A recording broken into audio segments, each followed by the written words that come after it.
It's good, YouTube. In this video, we'll be taking a look at how to change the gesture sensitivity on the edge of your screen for the Samsung Galaxy S25 Ultra. This will work for the S25 Ultra, S25, and the S25 Plus as well. If you like this kind of content or find this kind of content helpful, leave a message down below. Don't forget to subscribe, and thanks for watching.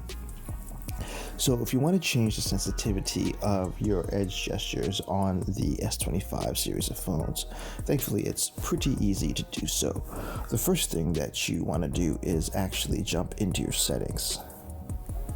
Once you're in your settings, you want to scroll down and you want to look for display. And then from there, you want to hit display.